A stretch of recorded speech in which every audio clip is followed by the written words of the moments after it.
മുമ്പ് sexually transmitted ഡിസീസുകളെ പറ്റിയിട്ടും oral സെക്സിനെ പറ്റിയിട്ട് അതുപോലെ പലതരത്തിലുള്ള സെക്ഷലി ട്രാൻസ്മിറ്റഡ് ഡിസീസുകൾ അതായത് ലൈംഗിക രോഗങ്ങളെ പറ്റിയിട്ട് ഞാൻ പല വീഡിയോസും ചെയ്തിട്ടുണ്ടായിരുന്നു. ഇതിന്റെ താഴെയൊക്കെ സ്ഥിരമായിട്ട് വരുന്ന കമന്റ് ആണ് ഇതിന്റെ ടെസ്റ്റുകളെ പറ്റിയിട്ട് ഒരു ഡീറ്റെയിൽഡ് ആയിട്ട് വീഡിയോ ചെയ്യാവുന്നുള്ളത്.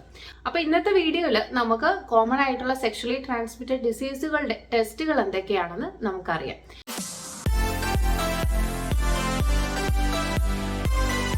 ഹലോ ഫ്രണ്ട്സ്, ഞാൻ doctor Ajna Saleem. Welcome to my YouTube channel. ഇന്നത്തെ നമ്മുടെ വീഡിയോയുടെ ടോപ്പിക് സെക്ഷലി ട്രാൻസ്മിറ്റഡ് ഡിസീസുകളുടെ ടെസ്റ്റുകളെ പറ്റിയിട്ടാണ്. പല ലൈംഗിക രോഗങ്ങളെ പറ്റിയിട്ടും ഞാൻ ഡീറ്റെയിൽഡ് ആയിട്ട് വീഡിയോ ചെയ്തിട്ടുണ്ടായിരുന്നു. അപ്പോൾ വീഡിയോ കാണാത്തവരുണ്ടെങ്കിൽ തീർച്ചയായിട്ടും പോയി വീഡിയോ കാണുക. സിഫിലിസ്, HIV, അതുപോലെ ഹെപ്പറ്റൈറ്റിസ്, HPV ഇതിനെയൊക്കെ പറ്റിയിട്ട് ഞാൻ ഡീറ്റെയിൽഡ് വീഡിയോസ് ചെയ്തിട്ടുണ്ട്. അപ്പോൾ അതിനെയൊക്കെ ലിങ്ക് ഞാൻ ഇവിടെ താഴെ ടാഗ് ചെയ്തേക്കാം. അപ്പോൾ വീഡിയോ കാണാത്തവരുണ്ടെങ്കിൽ തീർച്ചയായിട്ടും പോയിട്ട് വീഡിയോ കാണാൻ വേണ്ടിയിട്ട് ശ്രദ്ധിക്കുക. സെക്ഷലി ട്രാൻസ്മിറ്റഡ് ഡിസീസുകൾ പലതും സെക്ഷലി പകരാറുണ്ട്, പലതും അല്ലാതെയും പകരാറുണ്ട്. ഈ സെക്ഷലി ട്രാൻസ്മിറ്റഡ് ഡിസീസുകൾ STD എന്ന് നമ്മൾ പൊതുവെ പറയാറുള്ളത്. ഈ STDs നമുക്ക് ശരീരത്തിൽ ഇതിന്റെ വൈറസോ അല്ലെങ്കിൽ ഇതുണ്ടാക്കുന്ന ബാക്ടീരിയയോ ശരീരത്തിൽ പ്രവേശിച്ചു കഴിഞ്ഞാലും കുറച്ച് കാലത്തേക്ക് ഒരു ഇൻക്യുബേഷൻ പീരീഡ് ഉണ്ടായിരിക്കും. അതായത് രോഗലക്ഷണങ്ങളൊന്നും കാണിക്കത്തില്ല. അതുപോലെ തന്നെ നമ്മുടെ ശരീരത്തിൽ ഈ വൈറസിന് എതിരെയുള്ള അല്ലെങ്കിൽ ഈ ബാക്ടീരിയക്കെതിരെയുള്ള ആന്റിബോഡീസ് പ്രൊഡ്യൂസ് ചെയ്യാൻ വേണ്ടിയിട്ട് ഒരു ചെറിയ സമയം വേണ്ടിവരും. ഈ സമയത്തേക്ക് നമ്മൾ രോഗം ടെസ്റ്റ് ചെയ്ത് കഴിഞ്ഞാലും ഈ സമയത്ത് നമുക്ക് നെഗറ്റീവ് ആയിരിക്കും കാണിക്കുക. ഇപ്പൊ കൊറോണയൊക്കെ വന്നുകൊണ്ട് എല്ലാവർക്കും ഇൻക്യുബേഷൻ പീരീഡ് എന്താണെന്നുള്ളതിനെ പറ്റി ഒരു ധാരണയുണ്ട്. എന്നാലും ഞാൻ ഒന്നുകൂടി പറയാം. നമ്മുടെ ശരീരത്തിൽ ഒരു വൈറസ് അല്ലെങ്കിൽ ഒരു ബാക്ടീരിയ പ്രവേശിച്ചു കഴിഞ്ഞാൽ അതിന്റെ രോഗലക്ഷണങ്ങൾ കാണിച്ചു തുടങ്ങാൻ എടുക്കുന്ന ഒരു കാലയളവ്, അതായത് ആ സമയത്ത് യാതൊരു രോഗലക്ഷണങ്ങളും കാണിക്കില്ല, പക്ഷേ ഈ വൈറസിന്റെ പ്രസൻസ് നമ്മുടെ ബോഡിയിൽ ഉണ്ടായിരിക്കും. ഇൻക്യുബേഷൻ ടൈമിൽ നമ്മുടെ ബോഡിയിൽ ആന്റിബോഡീസ് പ്രൊഡ്യൂസ് ചെയ്തിട്ടുണ്ടാവില്ല മതിയായ രീതിയിൽ. അപ്പൊ അതുകൊണ്ട് തന്നെ ഈ സമയത്ത് ടെസ്റ്റ് ചെയ്യുമ്പോൾ മിക്കവാറും നെഗറ്റീവ് ആയിട്ടായിരിക്കും ടെസ്റ്റ് റിസൾട്ട് കാണിക്കാറുള്ളത്. അപ്പൊ ഏത് സമയത്താണ് നമ്മൾ STDsന് വേണ്ടിയിട്ട് ടെസ്റ്റ് ചെയ്യേണ്ടത് എന്നുള്ളതിനെ പറ്റിയിട്ടും ഞാൻ ഈ വീഡിയോയിൽ ഡീറ്റെയിൽ ആയിട്ട് പറയുന്നുണ്ട്. അപ്പൊ വീഡിയോ സ്കിപ്പ് ചെയ്യാതെ കാണാൻ വേണ്ടിയിട്ട് എല്ലാവരും ശ്രദ്ധിക്കുക. അതുപോലെ തന്നെ ഇൻക്യുബേഷൻ പീരീഡ് കഴിഞ്ഞാലും വർഷങ്ങളോളം യാതൊരുവിധ ലക്ഷണങ്ങളും കാണിക്കാത്ത സെക്ഷലി ട്രാൻസ്മിറ്റഡ് ഡിസീസുകളും ഇപ്പോഴുണ്ട്. ഏത് രോഗാണുവാണോ, അതായത് ബാക്ടീരിയ ആണോ അതോ വൈറസ് ആണോ നിങ്ങൾക്ക് അസുഖം ഉണ്ടാക്കുന്നത്, അത് ഏത് ടൈപ്പ് ആണ് ഉണ്ടാക്കുന്നത് എന്നുള്ളതനുസരിച്ചിട്ട് ഇൻക്യുബേഷൻ പീരീഡും അതുപോലെ രോഗലക്ഷണങ്ങളും ഒക്കെ മാറിക്കൊണ്ടിരിക്കും. രോഗം നേരത്തെ തിരിച്ചറിയാനും എത്രയും പെട്ടെന്ന് ട്രീറ്റ്മെന്റ് എടുക്കുകയുമാണ് വേണ്ടത്. ഇനി നിങ്ങൾ എക്സ്പോസ്ഡ് ആണ്, നിങ്ങൾക്ക് യാതൊരുവിധ ലക്ഷണങ്ങളും ഇല്ല എന്നുണ്ടെങ്കിലും ഡോക്ടറിനെ കൺസൾട്ട് ചെയ്തിട്ട് തീർച്ചയായിട്ടും അതിന് വേണ്ട ട്രീറ്റ്മെന്റുകളും കാര്യങ്ങളും എടുക്കാൻ വേണ്ടിയിട്ട് ശ്രദ്ധിക്കുക. ഇൻക്യുബേഷൻ പീരീഡ് കഴിഞ്ഞാലും പല സെക്ഷലി ട്രാൻസ്മിറ്റഡ് ഡിസീസുകളും യാതൊരുവിധ രോഗലക്ഷണങ്ങളും കാണിക്കാറില്ല വർഷങ്ങളോളം. അപ്പോൾ നിങ്ങൾ ഇപ്പൊ സുരക്ഷിതമല്ലാത്തൊരു ലൈംഗിക ബന്ധത്തിൽ ഏർപ്പെട്ടിട്ടുണ്ട്, അല്ലെങ്കിൽ നിങ്ങൾക്ക് മൾട്ടിപ്പിൾ സെക്സ് പാർട്ട്നേഴ്സ് ഒക്കെ ഉണ്ടെങ്കിൽ തീർച്ചയായിട്ടും ഇത്ര കാലയളവ് കൂടുമ്പോൾ നിങ്ങൾ ടെസ്റ്റ് ചെയ്യേണ്ടത് വളരെ അത്യാവശ്യമാണ്.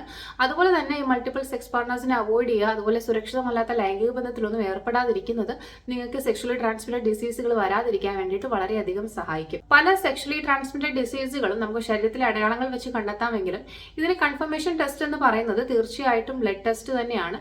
നമ്മുടെ ശരീരത്തിൽ വൈറസ് പ്രവേശിച്ചു കഴിഞ്ഞാൽ അതിനെതിരായിട്ടുള്ള ആന്റിബോഡീസ് നമ്മുടെ ബോഡി ഉണ്ടാക്കും.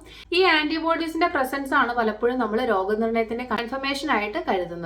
ആരൊക്കെയാണ് സെക്ഷലി ട്രാൻസ്മിറ്റഡ് ഡിസീസിന്റെ ടെസ്റ്റുകൾ ചെയ്യേണ്ടത്, അതുപോലെ എപ്പോഴാണ് ഇത് റീടെസ്റ്റ് രണ്ടാമത് ടെസ്റ്റ് ചെയ്യേണ്ടത്, ഏത് സമയം കഴിഞ്ഞിട്ടാണ് എന്നുള്ളതിനെ പറ്റിയിട്ടൊക്കെ നമുക്ക് ഡീറ്റെയിൽ ആയിട്ട് ഞാനിപ്പോൾ പറയുന്നതായിരിക്കും.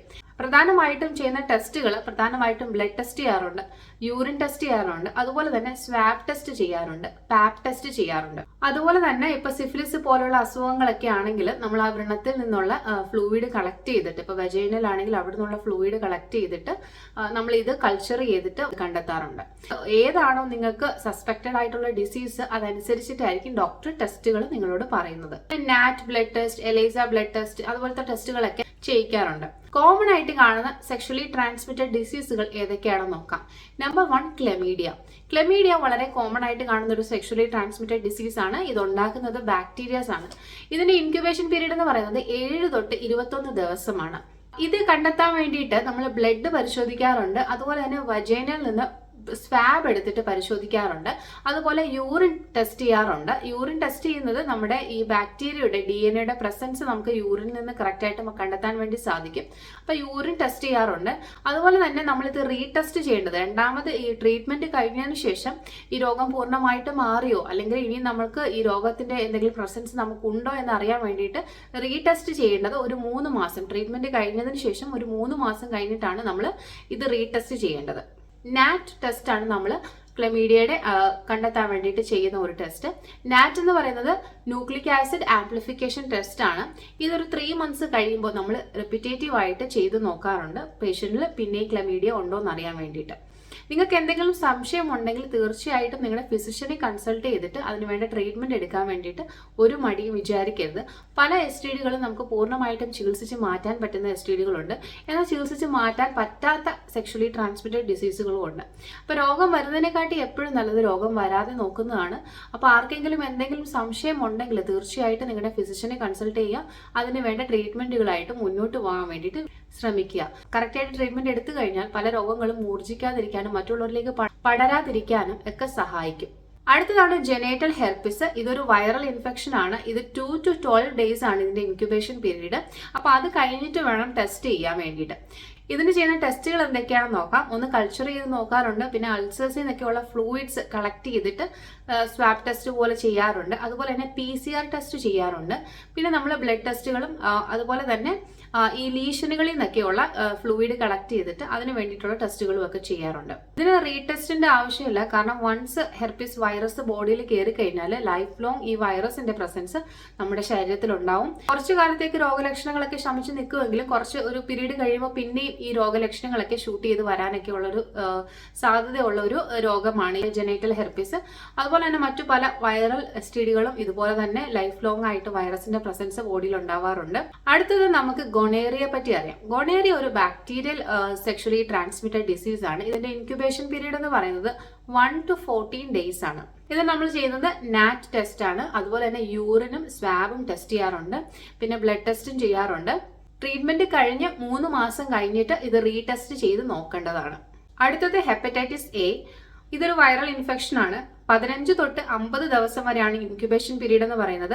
ഇത് വൺസ് ശരീരത്തിൽ വന്നു കഴിഞ്ഞാൽ പിന്നെ ലൈഫ് ലോങ് ഈ വൈറസിന്റെ പ്രസൻസ് ശരീരത്തിൽ ഉണ്ടാവുന്നതാണ്.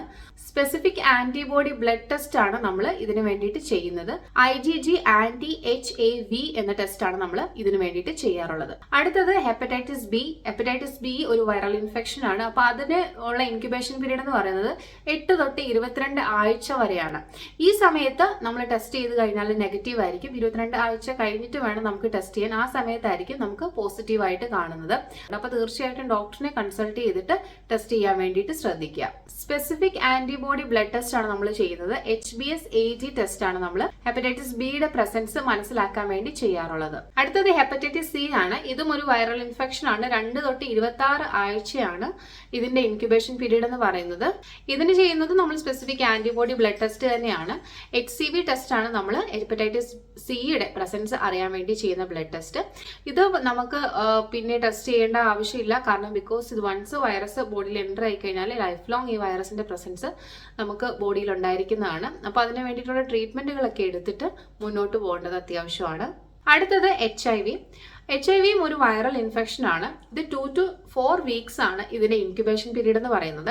ഇതിന് നമ്മൾ ചെയ്യുന്നത് സ്പെസിഫിക് ആന്റിജൻ ആന്റിബോഡി ടെസ്റ്റുകളാണ്.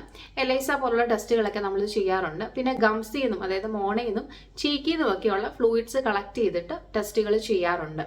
പിന്നെ വൺസ് HIV പോസിറ്റീവ് ആയി കഴിഞ്ഞാൽ ലൈഫ് ലോങ് ഈ വൈറസിന്റെ പ്രസൻസ് ബോഡിയിൽ ഉണ്ടായിരിക്കുന്നതാണ്. പക്ഷെ ട്രീറ്റ്മെന്റുകളൊക്കെ ചെയ്തിട്ട് നമുക്ക് ഇത് ഒരുപാട് വലിയ കോംപ്ലിക്കേഷൻസിലോട്ട് പോകുന്ന തടയാനും അതുപോലെ തന്നെ നോർമൽ ആയിട്ടുള്ള ഒരു ജീവിതം നയിക്കാനും ഒക്കെ HIV പോസിറ്റീവ് ആയിട്ടുള്ള ആൾക്കാർക്കും അതുപോലെ തന്നെ മറ്റ് STD ഉള്ള ആൾക്കാർക്കും ഒക്കെ സാധിക്കും. പക്ഷേ ഈ രോഗം മറ്റുള്ളവരിലേക്ക് പകരാതിരിക്കാനും അതുപോലെ തന്നെ രോഗം ഒരു പരിധിയിൽ കൂടുതൽ മൂർച്ഛിക്കാതെ നിങ്ങളുടെ ജീവൻ അപകടം വരാതിരിക്കാനും ഒക്കെ വേണ്ടിയിട്ട് തീർച്ചയായിട്ടും ട്രീറ്റ്മെന്റ് എടുത്തിട്ട് രോഗം കൺട്രോൾ ആക്കി വെക്കാൻ വേണ്ടിയിട്ട് ശ്രദ്ധിക്കുക. അടുത്തത് HPV ഹ്യൂമൻ പാപ്പിലോമ വൈറസ്. ഇതിനെ പറ്റിയിട്ട് ഡീറ്റെയിൽഡ് വീഡിയോ ഞാൻ വേറെ ചെയ്തിട്ടുണ്ട്. HPV ഒരു വൈറൽ ഇൻഫെക്ഷൻ ആണ്. HPVയുടെ ഇൻക്യുബേഷൻ പീരീഡ് എന്ന് പറയുന്നത് 1 month to 10 years ഒക്കെയാണ്. അതായത് 10 വർഷത്തോളം ഒന്നും യാതൊരുവിധ ലക്ഷണങ്ങളും കാണിക്കില്ല, പക്ഷെ വൈറസിന്റെ പ്രസൻസ് നമ്മുടെ ശരീരത്തിൽ തന്നെ ഉണ്ടായിരിക്കും. ഏത് ടൈപ്പ് ഓഫ് വൈറസ് ആണ് നിങ്ങൾക്ക് അസുഖം ഉണ്ടാക്കിയിരിക്കുന്നത് എന്നുള്ളതിനെ ഡിപ്പെൻഡ് ചെയ്തിട്ടാണ് ഇൻക്യുബേഷൻ പീരീഡ് വേരി ചെയ്യുന്നത്. 1 മാസം മുതൽ 10 വർഷം വരെ ഒക്കെയാണ് നമുക്ക് ഈ HPVയുടെ ഇൻക്യുബേഷൻ പീരീഡ് എന്ന് പറയുന്നത്. പാപ്സ്മിയർ ടെസ്റ്റ് ആണ് നമ്മൾ HPVയുടെ പ്രസൻസ് കണ്ടെത്താൻ വേണ്ടി ചെയ്യുന്നത്. ഈ വൈറസും അതുപോലെ തന്നെ ലൈഫ് ലോങ് നമ്മുടെ ബോഡിയിൽ ഉണ്ടായിരിക്കുന്നതായിരിക്കും. അടുത്തത് ഓറൽ ഹെർപ്പിസ്. ഈ ഓറൽ ഹെർപ്പീസ് നമുക്ക് PCR ടെസ്റ്റ് വെച്ചിട്ട് കണ്ടെത്താവുന്നതാണ്. ഇതിന് പിന്നെ നമുക്ക് ഈ വായിലുള്ള ലീഷൻസ് ഒക്കെ എടുത്തിട്ട് നമുക്ക് ബയോപ്സി ചെയ്താലും നമുക്ക് ഹെർപ്പീസ് ആണോ എന്നുള്ളത് കറക്റ്റ് ആയിട്ട് നമുക്ക് ടെസ്റ്റിലൂടെ കണ്ടെത്താൻ വേണ്ടിയിട്ട് സാധിക്കും. അടുത്തതാണ് സിഫിലിസിന്റെ ടെസ്റ്റ് VDRL ടെസ്റ്റ് ആണ്. അതുപോലെ തന്നെ RPR ടെസ്റ്റും നമ്മൾ സിഫിലിസിന് വേണ്ടി ചെയ്യാറുണ്ട്. പിന്നെ ഇതിന്റെ ഇൻക്യുബേഷൻ പീരീഡ് എന്ന് പറയുന്നത് 2 weeks to 20 years ആണ്. അതായത് 20 വർഷത്തോളം ചിലപ്പോൾ യാതൊരുവിധ ലക്ഷണങ്ങളും കാണിച്ചെന്ന് തന്നെ ഇരിക്കില്ല. അപ്പൊ അതുകൊണ്ട് ഇതൊരു ലോങ് ടേം ആയിട്ടുള്ള ഒരു ഇൻക്യുബേഷൻ പീരീഡ് ആണ് സിഫിലിസ് പോലുള്ള അസുഖങ്ങൾക്കുള്ളത്. ഏത് ടൈപ്പ് ആണ് നിങ്ങൾക്ക് അസുഖം ഉണ്ടാക്കിയിരിക്കുന്നത് എന്നുള്ളതിനെ ഡിപ്പെൻഡ് ചെയ്തിട്ടാണ് ഇൻക്യുബേഷൻ പീരീഡ് വേരി ചെയ്യുന്നത്. ട്രീറ്റ്മെന്റ് എടുത്തു കഴിഞ്ഞ് ഒരു 4 ആഴ്ച കഴിഞ്ഞിട്ട് നമുക്ക് റീടെസ്റ്റ് ചെയ്ത് നോക്കാവുന്നതാണ്. അടുത്തത് ട്രൈക്കോമോണിയാസിസ്. ഇത് ഒരു പാരസൈറ്റിക് ആയിട്ടുള്ള STD ആണ്. ഇതിന്റെ ഇൻക്യുബേഷൻ പീരീഡ് എന്ന് പറയുന്നത് 5 തൊട്ട് 28 ദിവസങ്ങളാണ്. ന്യൂക്ലിക് ആസിഡ് ആംപ്ലിഫിക്കേഷൻ ടെസ്റ്റ് ആണ് നമ്മൾ ഇതിനു വേണ്ടിയിട്ട് ചെയ്യുന്നത്. ഇത് റീടെസ്റ്റ് ചെയ്യേണ്ടത് 2 weeks കഴിഞ്ഞിട്ടാണ്. തീർച്ചയായിട്ടും നിങ്ങൾക്ക് എന്തെങ്കിലും രോഗലക്ഷണങ്ങളുണ്ട് അല്ലെങ്കിൽ സംശയം ഉണ്ടെങ്കിൽ നിങ്ങൾ ടെസ്റ്റ് ചെയ്യാൻ വേണ്ടി യാതൊരുവിധ മടിയും വിചാരിക്കരുത്. കറക്റ്റ് ടൈമിൽ ട്രീറ്റ്മെന്റ് എടുക്കുന്നത് നിങ്ങൾക്ക് നോർമലായിട്ടൊരു ജീവിതം നയിക്കാൻ വേണ്ടിയിട്ട് വളരെയധികം സഹായിക്കും. ഇനി ആരൊക്കെയാണ് ഈ ടെസ്റ്റുകൾ ചെയ്തിരിക്കേണ്ടത്? നമ്പർ 1, മൾട്ടിപ്പിൾ സെക്സ് പാർട്ട്നേഴ്സ് ഉള്ളവർ. അതുപോലെ രണ്ടാമതായിട്ട് സേഫ് ആയിട്ടുള്ള ഒരു സെക്സിൽ ഏർപ്പെടാത്ത ആൾക്കാർ, അതായത് കോണ്ടം പോലുള്ള സേഫ്റ്റി മെഷേഴ്സ് എടുക്കാതെ സെക്ഷൽ കോണ്ടാക്റ്റിൽ ഏർപ്പെട്ടിട്ടുണ്ടെങ്കിൽ തീർച്ചയായിട്ടും നിങ്ങൾ STDs ചെക്ക് ചെയ്യേണ്ടതാണ്. നിങ്ങളുടെ പാർട്ട്ണറിന് ഏതെങ്കിലും മൾട്ടിപ്പിൾ സെക്സ് പാർട്ട്നേഴ്സ് ഉണ്ടെങ്കിൽ, അതുപോലെ ഗേയ്സ് ആയിട്ടുള്ളവർ, അതുപോലെ ട്രാൻസ്ജെൻഡേഴ്സ് ആയിട്ടുള്ളവരൊക്കെ ആണെങ്കിൽ തീർച്ചയായിട്ടും ഇടയ്ക്കിടയ്ക്ക് STDs ചെക്ക് ചെയ്യണം. അതുപോലെ സെക്ഷലി ആക്റ്റീവ് ആയിട്ടുള്ള പെൺകുട്ടികൾ എല്ലാ വർഷവും ക്ലമീഡിയ അതുപോലെ തന്നെ ഗൊണേറിയ ഒക്കെ ടെസ്റ്റ് ചെയ്യുന്നത് വളരെ നല്ലതാണ്.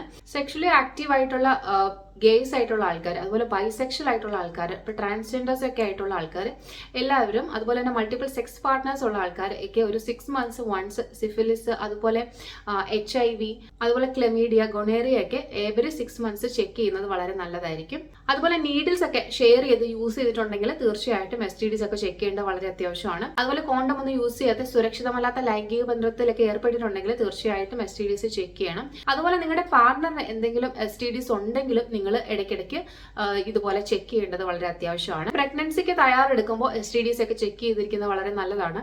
അതുപോലെ തന്നെ നമ്മുടെ പ്രഗ്നൻസി ടൈമിൽ തന്നെ ഒരുമാതിരി എല്ലാ STDസും ചെക്ക് ചെയ്യിക്കാറുണ്ട്. കാരണം ഫർദർ കോംപ്ലിക്കേഷൻസ് കുഞ്ഞിലോട്ടൊക്കെ വരുന്ന തടയാൻ വേണ്ടിയിട്ട് നോർമലി തന്നെ റൊട്ടീൻ ആയിട്ട് ഇത് എല്ലാ ഹോസ്പിറ്റലുകളും ചെയ്യിക്കാറുള്ളതാണ്. ഇന്നത്തെ വീഡിയോ എല്ലാവർക്കും യൂസ്ഫുൾ ആയെന്ന് വിചാരിക്കുന്നു. വീഡിയോ ഇഷ്ടമായ ലൈക്ക് ചെയ്യുക, ഷെയർ ചെയ്യുക, സബ്സ്ക്രൈബ് ചെയ്യുക. അതുപോലെ തന്നെ നിങ്ങൾക്ക് അറിയണം എന്ന് ആഗ്രഹമുള്ള ടോപ്പിക്കുകൾ തീർച്ചയായിട്ടും കമന്റ് ചെയ്യാം. ഈ വീഡിയോ യൂസ്ഫുൾ ആണെന്ന് തോന്നുന്ന ആൾക്കാർക്ക് തീർച്ചയായിട്ടും ഷെയർ ചെയ്യാനും മറക്കരുത്. ഇതുപോലെ ഇൻട്രസ്റ്റിംഗ് ആയിട്ടുള്ള വീഡിയോസ് കാണുന്നുണ്ടെങ്കിൽ എൻ്റെ യൂട്യൂബ് ചാനൽ സബ്സ്ക്രൈബ് ചെയ്യുക. അതുപോലെ തന്നെ ഇൻസ്റ്റാഗ്രാമിൽ ഫോളോ ചെയ്യുക. Thank you for watching my video. Thank you.